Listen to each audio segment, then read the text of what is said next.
તમામ એનિમલ લવરને અને તમામ નાગરિકોને મારી નમ્ર અરજ છે કે અત્યારે ઠંડીની ઋતુ છે, ખૂબ જ ઠંડુ વાતાવરણ છે. એવામાં આપણે સૌ ઠંડી અનુભવીએ છીએ કે કેવી કડકડતી ઠંડીનો માહોલ હોય છે અને આપણે વસ્ત્રો પહેર્યા હોય છતાં પણ તેની ઉપર આપણે ગરમ સ્વેટર, ટોપી, મોજા જેવી વસ્તુનો ઉપયોગ કરવો પડતો હોય છે. તો આવા વાતાવરણમાં આ નિવસ્ત્ર આ બિચારા પ્રાણીઓ શ્વાનો નિવસ્ત્ર કોઈ પણ જાતના ગરમ કપડાં વગર આટલી ઠંડીમાં ઠૂઠવાતા હોય છે. આ બધું જોતાં માનવતાની દ્રષ્ટિએ એની સેવા કરવી એ આપણી ફરજ છે. જેમ કે તેને જમવાનું આપવું, તેને ઠંડી ન લાગે તે માટે ગરમ ચાદર કે ગરમ કપડાં તેમની માટે પથારવા, એમને ઠંડી ન લાગે એવા સ્થાને ગરમ કપડાં કે ગરમ ચાદર કે કોઈ પણ વસ્તુ પથારી રાખવા તમને નમ્ર વિનંતી છે. અત્યારે આટલી કડકડતી ઠંડીમાં આપણા ઘરમાં નાના બાળકો ઠંડીથી ઠૂઠવાતા હોય તો આપણે તેને ઠંડી ન લાગે તે માટે સ્વેટર, મોજા, કાનપટ્ટી કે કાનમાં રૂ રાખતા હોય છીએ. કેમ કે તેની કાનની અંદર પણ ઠંડો પવન ન જઈ શકે અને ગરમ ધાબળા, બ્લેન્કેટ જેવી વસ્તુઓ ઓઢાડીને સુવડાવીએ છીએ આપણે આપણા બાળકોને. તો આ એનિમલને પણ આપણા બાળકો માનીને આપણે એમના માટે બીજું કંઈ ન કરીએ તો કંઈ નહીં, પણ સારી એવી જગ્યાએ ગરમ કપડાં પથારીને આપણો માણસાઈ ધર્મ નિભાવવો ફરજિયાત છે. આપણે માનવ છીએ તો આપણી અંદર આટલી માનવતા હોવી જ જોઈએ. અને તમે કોઈ પણ જીવ પ્રત્યે સેવા કરો એ જ સાચી પ્રભુ સેવા છે. જીવ એ જ શિવ છે, શિવ એ સત્ય છે, સત્ય એ જ સુંદર છે. અને આપણે બધા ત્યારે સુંદર હોય જ્યારે આપણને આ જીવ પ્રત્યે દયા ભાવના આવે.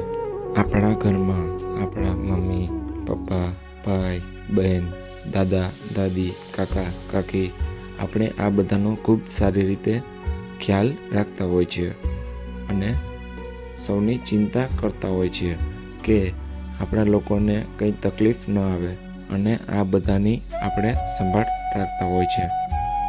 અને આ બધા વડીલો પણ આપણી ચિંતા કરતા હોય છે કે મારા ઘરના સભ્યોને કંઈ પણ તકલીફ ન પડે. આવી ઘણી બધી સાર સંભાળ આપણે એકબીજાથી રાખતા હોય છે.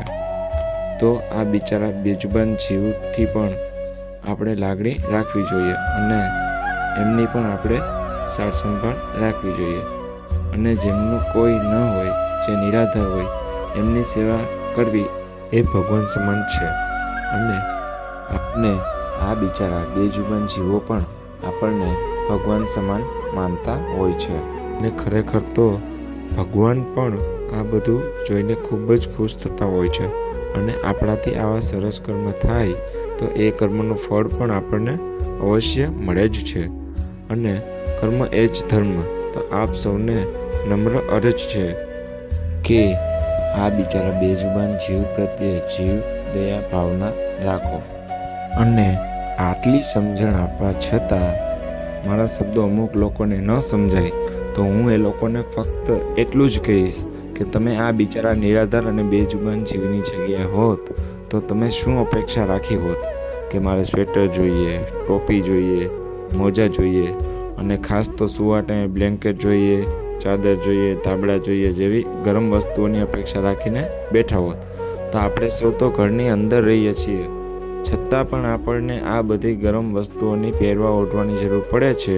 તો પછી મારા પ્રિય મિત્રો, તમે એ તો સમજો કે આ બિચારાઓને રહેવા માટે ઘર પણ નથી હોતા.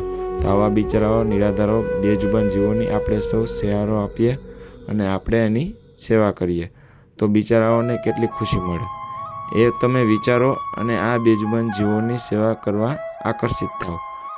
તો આપ સૌને નમ્ર વિનંતી છે કે કર્મને જ ધર્મ માન્ય રાખી આવા ખૂબ સરસ અને સારા કર્મો કરીને સારા કર્મના સારા ફળ મેળવી હંમેશા ખુશ રહો અને જિંદગી જીવો અને મોજ કરો.